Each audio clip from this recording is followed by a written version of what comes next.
ಮಕ್ಕಳ ಕತೆ. ಪ್ರಯತ್ನವಿಲ್ಲದೆ ಫಲವಿಲ್ಲ. ವಿದ್ಯಾರಣ್ಯಪುರ ಎಂಬ ಊರಲ್ಲಿದ್ದ ಜಗದ್ಗುರು ಒಬ್ಬರು ಏನು ಹೇಳಿದರೂ ಅದು ನಿಜವಾಗುತ್ತದೆ ಎಂಬ ನಂಬಿಕೆ ಆ ಊರಿನ ಜನರಲ್ಲಿತ್ತು.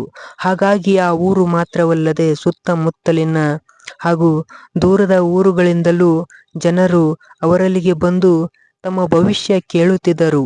ಆ ಜಗದ್ಗುರು ಕೂಡ ಯಾರು ಬಂದರೂ ಸ್ವಲ್ಪವೂ ಬೇಸರ ಪಡದೆ ಹಸನ್ಮುಖಿಯಾಗಿ ಅವರ ಕಷ್ಟಗಳಿಗೆ ಸ್ಪಂದಿಸುತ್ತಿದ್ದರು. ಒಮ್ಮೆ ಮಹೇಶ್ ಮತ್ತು ಸುರೇಶ್ ಎಂಬ ಇಬ್ಬರು ವಿದ್ಯಾರ್ಥಿಗಳು ಜಗದ್ಗುರುವಿನ ಬಳಿಗೆ ಬಂದು, ಗುರುಗಳೇ, ನಾವಿಬ್ಬರು ಗೆಳೆಯರು ಒಂದೇ ಶಾಲೆಯಲ್ಲಿ ಓದುತ್ತಿದ್ದೇವೆ, ನಮಗೆ ನಿಮ್ಮ ಆಶೀರ್ವಾದ ಬೇಕು ಎಂದು ತಲೆಬಾಗಿದರು.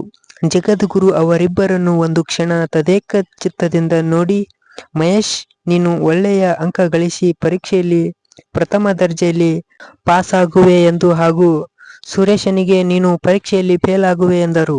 ಇದರಿಂದ ಖುಷಿಗೊಂಡ ಮಹೇಶ್ ಓದುವುದನ್ನು ಬಿಟ್ಟು ಜಗದ್ಗುರುಗಳ ಮಾತನ್ನೇ ನಂಬಿ ಸಿನಿಮಾ, ಟಿವಿ, ಜಾತ್ರೆ, ಹಬ್ಬ ಅಂತ ಊರೂರು ಅಲೆದ. ಆರಾಮವಾಗಿ ಆಟ ಆಡಿಕೊಂಡು ಪಾಠ ಮರೆತ. ಪುಸ್ತಕ ತೆರೆಯುವ ಗೋಜಿಗೆ ಹೋಗದೆ ಓದುವ ವಿಷಯದಲ್ಲಿ ಮಹಾ ಸೋಮಾರಿಯಾದ. ಆದರೆ ಸುರೇಶ್ ತಾನು ಫೇಲಾಗುತ್ತೇನೆ ಎಂದು ಹೇಳಿದ ಜಗದ್ಗುರುವಿನ ಮಾತನ್ನು ನಂಬದೆ ಅವರ ಮಾತನ್ನು ಸುಳ್ಳು ಮಾಡಲು ನಿರ್ಧರಿಸಿದ. ತನ್ನ ಓದಿನ ಮೇಲೆ ನಂಬಿಕೆ ಇಟ್ಟು ಒಂದು ದಿನ ಯಾವ ಊರಿಗೂ ಹೋಗದೆ ಅಲ್ಲಿ ಇಲ್ಲಿ ಹಬ್ಬ ಜಾತ್ರೆ ಅಂತ ಎಲ್ಲೂ ಅಲೆಯಲಿಲ್ಲ. ಸತತವಾಗಿ ಹಗಲು ರಾತ್ರಿ ಎನ್ನದೆ ಏಕಾಗ್ರತೆಯಿಂದ ಚೆನ್ನಾಗಿ ಓದಿದ. ಓದಿದನ್ನು ಅಷ್ಟೇ ಆಸಕ್ತಿಯಿಂದ ಮನವರಿಕೆ ಮಾಡಿಕೊಂಡ. ಒಂದೆರಡು ತಿಂಗಳಲ್ಲಿ ಪರೀಕ್ಷೆ ಬಂತು. ಮಹೇಶ್ ಮತ್ತು ಸುರೇಶ್ ಪರೀಕ್ಷೆಯಲ್ಲಿ ಬರೆದರು. ಕೆಲವೇ ದಿನಗಳಲ್ಲಿ ಫಲಿತಾಂಶವೂ ಬಂತು. ಆದರೆ ಜಗದ್ಗುರು ಪ್ರಥಮ ದರ್ಜೆಯಲ್ಲಿ ಪಾಸ್ ಆಗುವುದಾಗಿ ಹೇಳಿದ್ದ ಮಹೇಶ್ ಅತ್ಯಂತ ಕಡಿಮೆ ಅಂಕ ಪಡೆದು ಫೇಲಾಗಿದ್ದ. ಉನ್ನತ ಶ್ರೇಣಿಯಲ್ಲಿ ಪಾಸ್ ಆಗಿದ್ದ. ಇದರಿಂದ ಕುಪಿತಗೊಂಡ ಮಹೇಶ್ ಸರಸರನೆ ಆಶ್ರಮಕ್ಕೆ ಹೋಗಿ ಜಗದ್ಗುರುವಿಗೆ, ನೀವು ಪಾಸ್ ಆಗುವೆ ಎಂದು ಆಶೀರ್ವಾದ ಮಾಡಿದ್ದೀರಿ, ನಾನು ಫೇಲ್ ಆಗಿದ್ದೇನೆ. ನೀವು ಫೇಲ್ ಆಗುವುದಾಗಿ ಹೇಳಿದ್ದ ಸುರೇಶ್ ಪಾಸ್ ಆಗಿದ್ದಾನೆ. ನಮ್ಮ ಇಬ್ಬರ ವಿಷಯದಲ್ಲಿ ನೀವು ಹೇಳಿದ ಮಾತು ಸುಳ್ಳಾಯ್ತು. ಏಕೆ ಹೀಗಾಯ್ತು? ನಿಮ್ಮ ಮಾತನ್ನು ನಂಬಿ ನಾನು ಕೆಟ್ಟೆ ಎಂದು ಬೇಸರ ವ್ಯಕ್ತಪಡಿಸಿದ. ಆಗ ಜಗದ್ಗುರು ಸಾವಧಾನದಿಂದ, ನೀನು ನನ್ನ ಮಾತನ್ನು ಮಾತ್ರ ನಂಬಿ ಓದುವುದರತ್ತ ನೀನು ಪ್ರಯತ್ನ ಮಾಡಲೇ ಇಲ್ಲ. ಶಕ್ತಿ ಇದ್ದು ನೀನು ಶಕ್ತಿಹೀನನಾದೆ.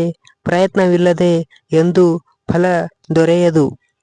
ಸುರೇಶ್ ನನ್ನ ಮಾತನ್ನು ಲೆಕ್ಕಿಸದೆ ತನ್ನ ಪ್ರಯತ್ನದ ಮೇಲೆ ನಂಬಿಕೆ ಇಟ್ಟು ಸತತವಾಗಿ ಕಷ್ಟಪಟ್ಟು ಓದಿದ. ಹಾಗಾಗಿ ಅವನು ನಿನ್ನಷ್ಟು ಬುದ್ಧಿವಂತನಲ್ಲದಿದ್ದರೂ ಪ್ರಯತ್ನಪಟ್ಟು ಅಧ್ಯಯನ ಮಾಡಿದ್ದರಿಂದ ಅವನಿಗೆ ಉತ್ತಮ ಫಲಿತಾಂಶ ಬಂತು. ಕಷ್ಟಪಟ್ಟರೆ ಫಲ ಸಿಕ್ಕೇ ಸಿಗುತ್ತದೆ ಎಂಬ ಮಾತನ್ನು ಆತ ನಿಜ ಮಾಡಿದ್ದಾನೆ ಎಂದರು. ಆಗ ಮಹೇಶನಿಗೆ ತಾನು ಎಡವಿದ್ದಲ್ಲಿ ಎಂದು ಅರಿವಾಯ್ತು. ಯಾರ ಆಶೀರ್ವಾದ ಎಷ್ಟೇ ದೊಡ್ಡದಿದ್ದರೂ ಕನಿಷ್ಠ ಚಿಕ್ಕದಾಗಿಯಾದರೂ ನಮ್ಮ ಪ್ರಯತ್ನವಿಲ್ಲದಿದ್ದರೆ ಅದರಿಂದ ಏನು ಪ್ರಯೋಜನವಾಗದು. ದೇವರೇ ನಮ್ಮ ಪರವಾಗಿದ್ದರೂ ಪ್ರಯತ್ನವಿಲ್ಲದೆ ಫಲ ಸಿಗದು.